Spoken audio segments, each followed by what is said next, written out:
Today we're picking up on page 77 of FND Recovery Guide, Understanding the Autonomic Nervous System.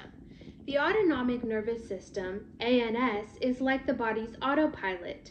It controls important functions that happen without you having to think about them, like your heart rate, blood pressure, breathing, and digestion. The ANS helps keep everything balanced, adjusting these functions to make sure your body is working the way it should. The ANS has three main parts. 1. Sympathetic nervous system, SNS. This is your body's emergency mode. When you're stressed or in danger, the SNS gets you ready to act fast. It makes your heart beat faster, opens your eyes wider, and sends blood to your muscles so you can run or fight. This is called the fight or flight response. We've talked about this before, and we will talk about it later. When SNS is activated, fight or flight occurs. Parasympathetic nervous system, PNS. After the stress is over, the PNS helps your body relax. It slows your heart rate down, helps with digestion, and helps you feel calm again. It balances out the SNS so you don't stay in emergency mode too long. We'll go into this more later. Enteric nervous system, ENS. This system is often called the second brain because it controls your digestive system. It can work on its own, but it is also affected by the SNS and PNS. If you have digestive problems like IBS, you may want to learn more about this system, but since it didn't cause problems for me with FND, I won't go into detail here. The ANS keeps everything inside your body running smoothly without you having to think about it. And remember, ANS is autonomic nervous system. When something goes wrong, like in FND, the system can get out of sync, causing problems like difficulty managing stress or strange physical reactions to emotions, like a racing heart when you're not in danger. Understanding how the autonomic nervous system works can help explain why FND causes these unexpected symptoms. It's not just all in your head, it's a real problem with how the body is functioning. How to remember the terms. Key terms to know are the sympathetic nervous system, SNS, and the parasympathetic nervous system, PNS. We will be using them a lot. I'll admit I've had a hard time remembering them because it would make more sense if the names were switched.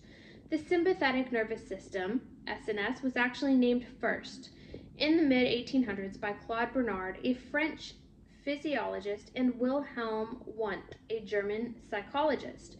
They called it sympathetic because it seemed to reflect the system's role in sympathizing with the body during stress, triggering the fight or flight response. But this is really the secondary system in the body. They just didn't know it yet. When the body's primary system was finally discovered and named, years later in the late 1800s, John Newport Langley named it parasympathetic because the system works alongside or parallel to the sympathetic nervous system, restoring the body to a calm, relaxed state after stress. The para prefix comes from the Greek word meaning alongside, which is why I got a little confused. If you are like me, you can just pretend that the P in PNS stands for primary, since the PNS is the primary system that helps you rest, digest, and recover. And you want to live in this state most of the time. And if you are like me, you can just pretend that the S in SNS stands for stressed. In short, here's how I remember the terms. PNS equals primary nervous system. SNS equals stress nervous system. The autonomic nervous system in FND. SNS, stress nervous system. As we discussed earlier, in FND, the body's response to stress is turned up way too high, thanks to the amygdala. Imagine the brain's emergency alarm going off even when there's no real danger. This happens because the amygdala, the brain's emotional center, is on overdrive. It's like a car alarm that goes off at the slightest bump even when there's no thief nearby. And the real kicker?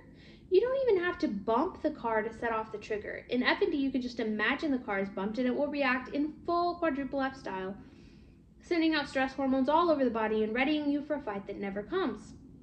And this leaves you in a real bind. Normally, when adrenaline pumps like crazy into a human body, there's a real threat, and the human uses up the adrenaline while they are fighting that threat. But what happens when you are pumped full of adrenaline in a calm space with no threats? You could be left shaking. A common FND symptom is tremors.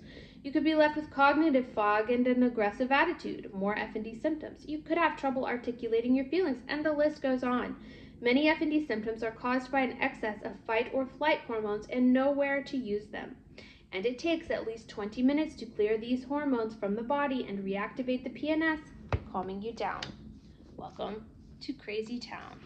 And remember, you can get the FND Recovery Guide on Amazon all over the world. Volume 2 is dropping at the end of October, so read Volume 1 now.